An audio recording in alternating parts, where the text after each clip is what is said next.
7 people aged 13 to 24 are diagnosed with cancer every day. On the 11th of June 2020, I was one of the 7. 4 days later, on the 15th of June 2020, I too was one of the 7. And that brings with it a whole host of challenges. These are the stories of what happens afterwards. This is Afterthoughts. The teenage years.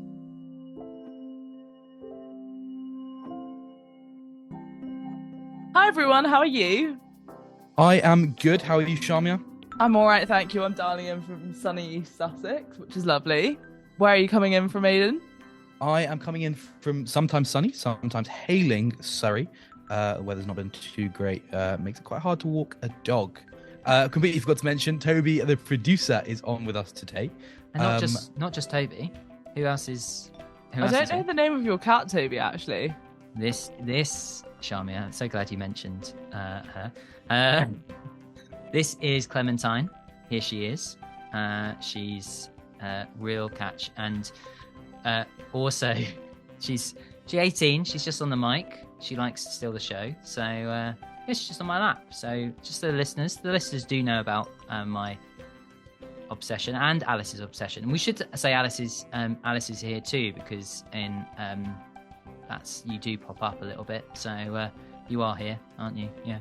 No cat on your lap though. No, she's shaking her head, listeners. Thanks so much for coming and unmuting yourself, Alice. That's great.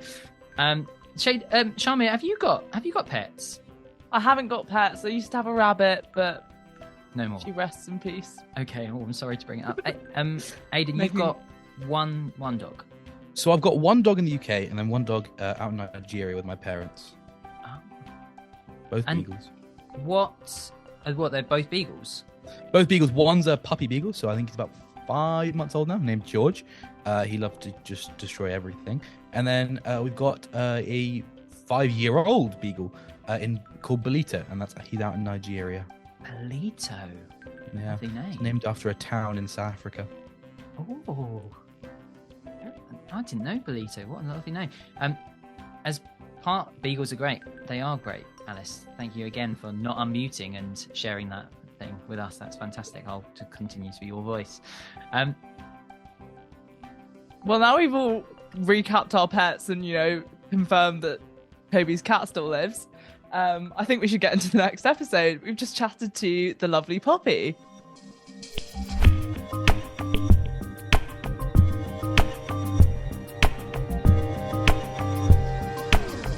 Welcome back to Afterthoughts, everyone. This is the very first episode Aiden and I are recording as hosts, and we are very excited to welcome the lovely Poppy. So hi, Poppy. Hi. Where are you dialing in from? I am in Henfield in West Sussex. And what did you get up to during Easter? So I had my partner's friends. They came down for the weekend from London with their 2 little girls. We actually went to Brighton Pier. I haven't been to the pier for years. Oh, yeah. So much fun. It's such nostalgia, the little 2p coin machines and all that stuff. Yeah, it was absolutely heaving. Oh, I bet, because the weather was good, wasn't it? Yeah, but I think it's the first time I've taken Bella to the pier. Oh. I think we maybe took her when she was little.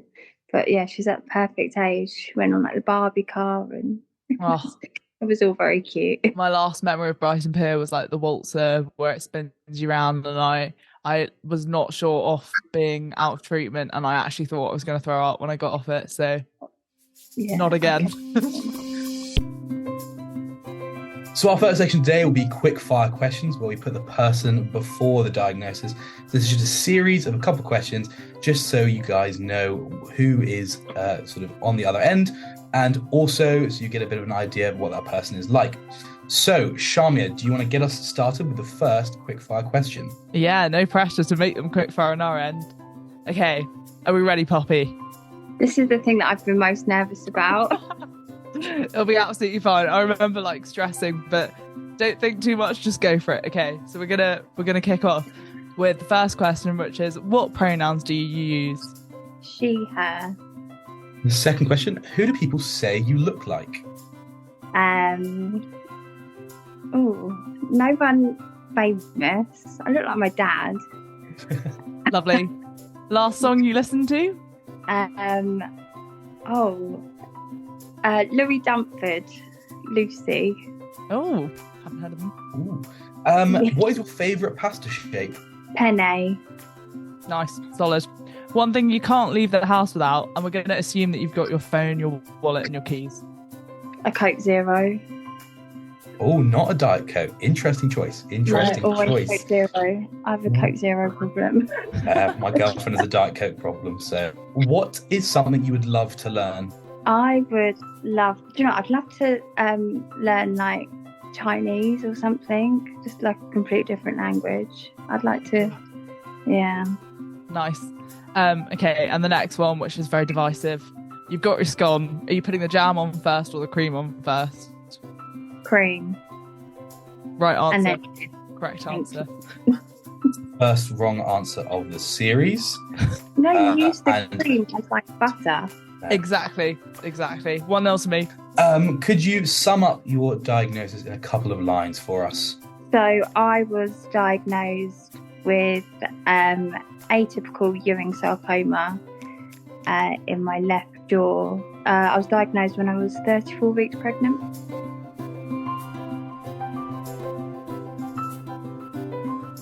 First up on Afterthoughts, it's time for us to hear our Beyond a Diagnosis story. So between me and Bella being discharged from hospital and before me starting chemo, I had like a 3-week gap.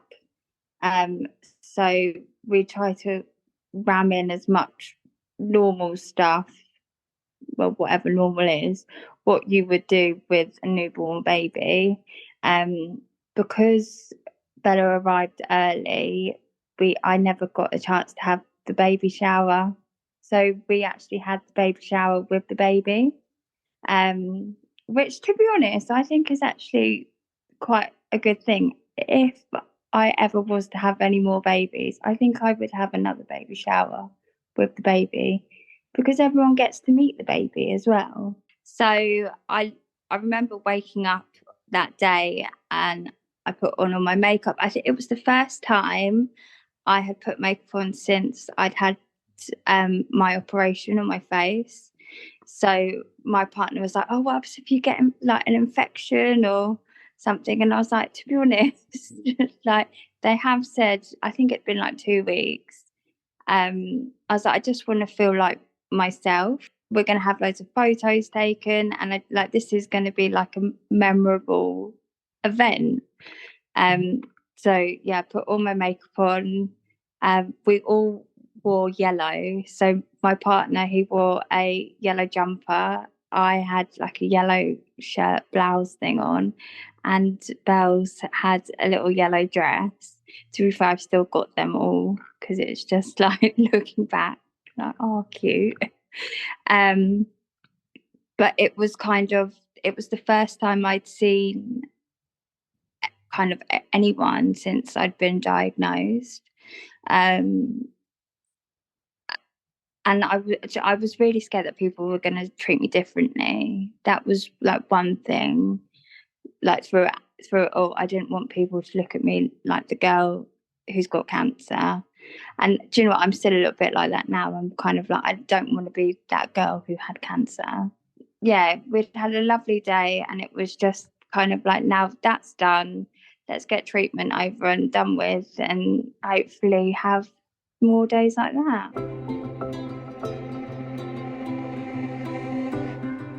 And now we're going to hear a story about those around us. So I've basically got my mum, Tom, my partner, and Bella. So we were all a team, really. So I actually fell pregnant quite quickly after meeting Tom.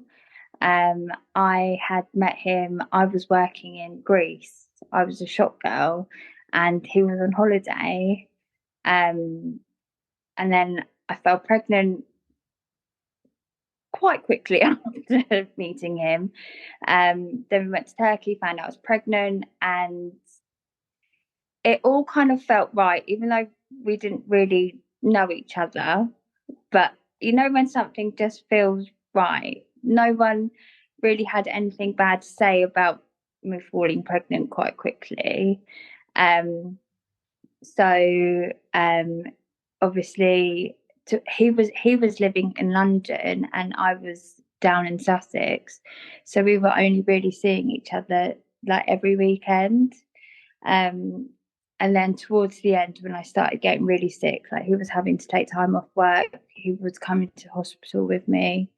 And once I was diagnosed, he was literally signed off of work, because he was going to have to really be like the main carer of Bella,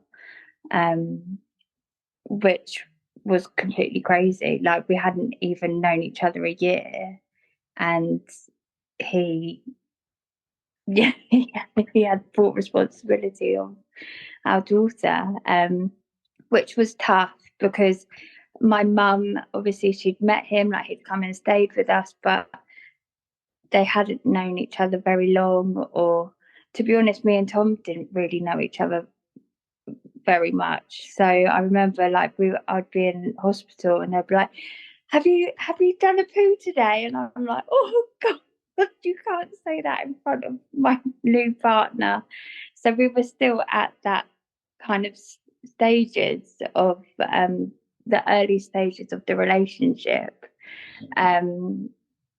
So, but to be honest, we made it work, and somehow between me, Mum, and Tom, we got through it. But I think also having Bella, she was like a reason to get up. She was a reason to get through the treatment. She was a reason to smile. It's very easy to go into such like dark days and just feel like the whole world is against you. And it's funny because I say now, I'm like, I don't know how people get through cancer treatment without a newborn baby, because babies just bring so much joy to everyone. Like I'd literally get onto the ward and the nurses would literally come and scoop Bells up and then take her to go and see all the other patients. There was one particular patient, we started treatment at the same time, but he literally was in the Marsden like the whole time. Like I was able to go home and stuff, and one of the nurses would literally take Belle straight to him, and like the biggest smile would go on his face. And I think, and a lot of the time, like the nurses, because they worked with like teenagers and young adults and children, they were all like, it's so nice to see a healthy baby. So yeah, I say she saved my life, and now we're just your average family, us three and the two dogs.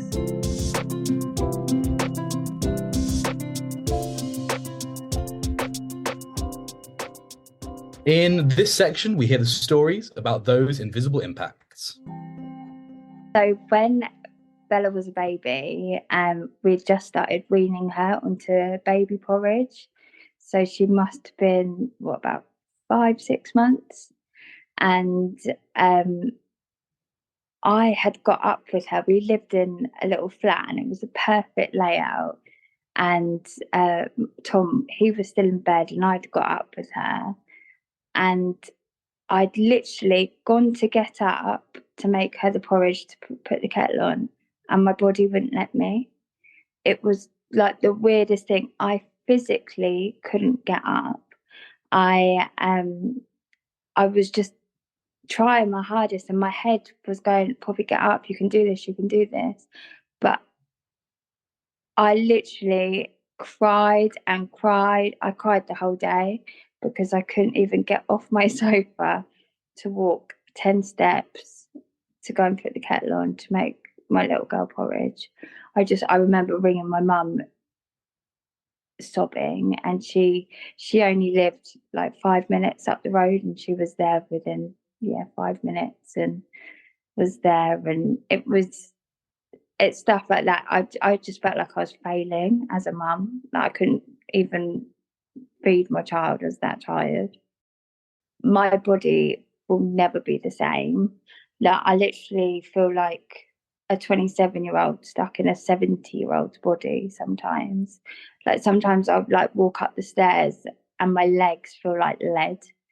And the only thing that I can kind of put it down to is the treatment. The treatment was so aggressive. It literally wiped me out. And I think a lot of the time people think, oh, like you've got your hair back, like you're off out and about, you're doing this, this and that. And they think, oh, like she's better. And it's still 4 years down the line. I still have days where I'm like, I just need to lie down. Like, I just can't get up. And I think a lot of people don't realise that at all. I think they think as soon as treatment's done and your hair starts growing back, is that you're back to normal. I'm tired.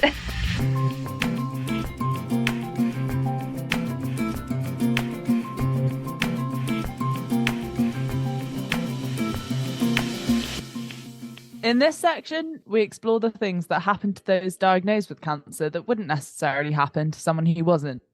It's teenage cakes. So I remember when I met my consultant for the first time, she said, oh, you probably won't be able to have any more children. I wasn't able to, you know how some people harvest eggs? I wasn't able to harvest my eggs because I'd literally just given birth. So I've gone through the menopause. I'm on HRT, which not many people experience at this age. I have more in common with my mum and her friends with medical issues than I do my own friends. But I think the question is, oh, are you going to have any more? Oh, when are you going to have another baby? Where I'm quite open. I'm like, oh, I might not be able to, but you know, if it does happen, it happens. If it doesn't, I've got Bella. Like, there's lots of people out there who won't be able to have children due to cancer treatment. I find once you're diagnosed, like my treatment was amazing. I just remember being diagnosed and I had people coming in from here, there and everywhere. I literally had like a room full of like 13 people just telling me information. And one of the charities that we were put in touch with is a charity called Mummy Star, who they support mums when you're going through cancer and pregnancy and up to a year after. And so I think when I was going through it, there was 3 of them, and there was a lady who literally lived down the road, and she came to my mum's house, and she was the first person who I could relate to. And I just remember sat down and I was chatting with her, and she gave me hope. She made me feel like everything that I was feeling was normal.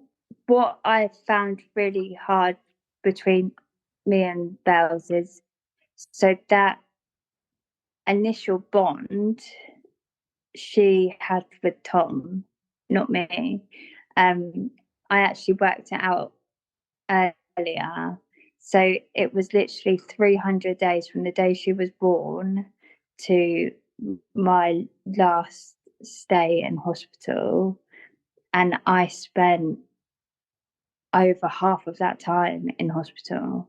So I spent over 150 nights away from my newborn baby, which is just so unnatural. And even after I finished treatment, it would kill me. Like if she would fall or if she would wake up, she would always call for daddy. And honestly, I would sob, and it just used to break my heart thinking she doesn't love me. She only wants Tom. And it's only really in the last year or so, not her love, but it's kind of evened out where I think she loves me as much as she loves them. But I really struggled with that. I took a lot of it out on Tom. because it was just the most unnatural thing in the world. A newborn baby should be with their mum. I remember after I'd had her, she had to go into a special care, into the intensive care because she was 6 weeks early, and I got put on the postnatal ward. And all I could hear was all of these other mums with their babies on the ward, and I was literally sat in a room without my baby screaming, and all I could hear was other, and it was just like the weirdest feeling because it just didn't feel right. It didn't feel right. I remember like sneaking out because you could go and visit her whenever you wanted. Me and Tom could. So like Tom would be asleep and I'd like sneak up the stairs, and I'd just had a C-section and I had bandages all over my face, and just to be with her. Yeah, that it was really tough, really, really tough. But now we're the best of friends.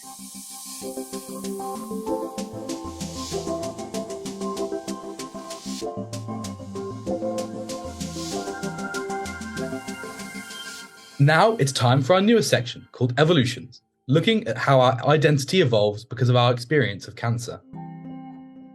So before I was diagnosed, and when I first met Tom, I was such a party girl. I was out in Zante. I was living my best life.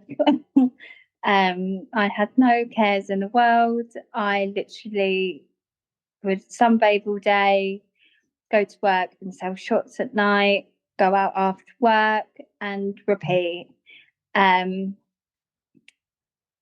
Yeah, I had no responsibilities. All I had to do was think, where am I going next? And yeah, I was just enjoying life. But so I actually left Zante halfway through the season because I was ready to kind of live a normal life again. I was ready to kind of come back, get back into I'm a beauty therapist. I was ready to get back into work and just live a normal life. Obviously I fell pregnant and I thought, oh yeah, we're just gonna live a nice, normal, happy family life. So yeah, my whole identity changed when I was diagnosed. I was this blonde, peroxide blonde girl that wouldn't leave the house without a full face of makeup. And then I literally was diagnosed and I never really wear makeup anymore. I know what matters now. I had to kind of stay alive to be a mum. Whereas, so before I would always say, oh God, if I die tomorrow, it'll be all right. And I've had such a fun life. And then I fell pregnant, and then I had this whole new life that I had to stay alive for. And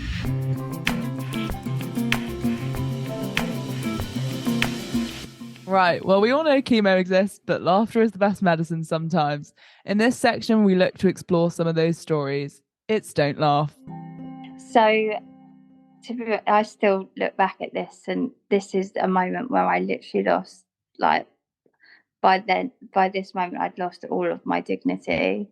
So at the Marsden, you guys will know, so there's the private rooms, and then there's the wards. And it's room 13. Nobody ever wants to stay in that room because I think it's like the radioactive room. I can't, but so if someone had radiation in there, I wasn't able to stay in there for like a few days for everything to kind of be clear. But there was actually a room on it, so Tom and Bella could stay in that room.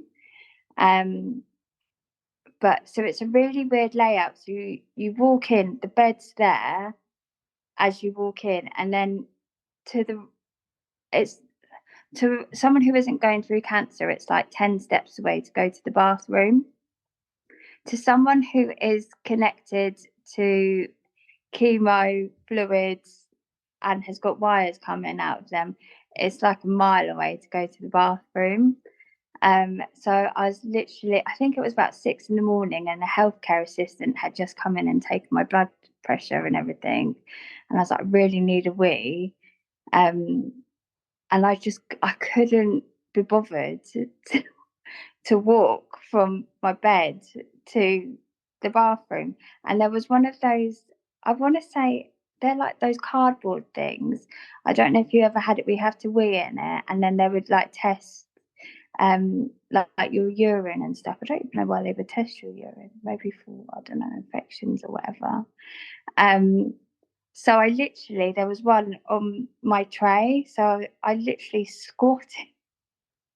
squatted down by my bed, and the healthcare assistant came back and literally caught me weeing in this cardboard thing. I was like, I've lost all my dignity.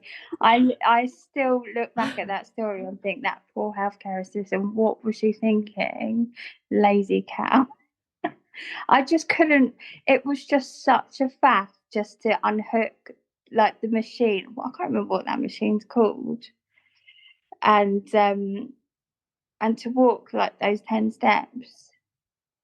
But yeah, that's my story. Oh wow. That is incredible. Wow. I have lots of questions. Like, did she say anything? No, she didn't. To be honest, I don't think she could speak much English, but I could see it in her face, like, what the flying F are you doing? What did you say? I'm so sorry. But it was just like, to me, I was like, I've sussed it. I don't need to walk to the toilet. It's actually gross thinking about it. It is so gross, like that poor woman. The worst part is, that's not the worst thing she's seen. I know. Because to be fair, my mum was in the room as well. I think she was asleep. Because usually, most of the time, if I wasn't staying on the ward and I was staying in one of the rooms, my mum or Tom and Bells would stay, so that they could literally help me carry that thing to the loo. But because they're pumping so much fluids in you, like, you're just needing to wee all the time. So yeah, that was me getting caught weeing inside of my bed. That's a great story. I love that, especially because my don't laugh story was wee related too. So that is a wrap on our first episode of this series with the lovely Poppy. Those stories were fantastic. And thank you so much for coming along. You guys were bye. Do we say bye? You didn't just shout bye. I'm so glad I'm sorry. Okay, I think what we do is we just say the word goodbye. Everyone says goodbye, and we edit it. Okay, let's say bye. Okay, bye. Bye. Bye. So that is all we have for you guys today. Hopefully you enjoyed those stories. Shaumya, I know I did. Did you? I thought they were absolutely fantastic, as were Poppy's dogs and various family members. It was really interesting to hear about, pregnancy and cancer and what that is like, and that was my sort of favorite bit about it. Yeah, Yours? I think the big takeaway word is rare, right? Like, rare in so many ways. But she spoke about it absolutely beautifully, and hopefully there's something for everyone to take away from that episode. And so finally, what are your afterthoughts on Afterthoughts, Shaumya? Gosh, the first one. Well, I think my afterthought on this episode is that there's really something about hope in Poppy's story. I think that was kind of the word that really threaded through all her stories. And I think when she spoke about kind of meeting people where she could relate, but also kind of that bond with her team of her mum and partner, and how they all shared hope and how those around her helped build hope into the future, and obviously hope being kind of personified by her daughter, was just really, really beautiful and just special. As she was speaking about it, I felt really lucky to hear those stories from her. What was your afterthought on this episode of Afterthoughts? Mine's a bit shorter, but my afterthoughts is move baby showers till after the delivery, and then you can drink during them. winner. And I look forward for you guys to listen to the next episode. So this is Aiden signing out. See you in the ears soon on the waves. Oh. Not a fan. Not a fan. We'll work on it. Hopefully Shaumya improves our outro in the next episode. And hopefully Aiden improves his mic abilities. That is true. Got me there, touche. Right. Bye. Take care, everyone.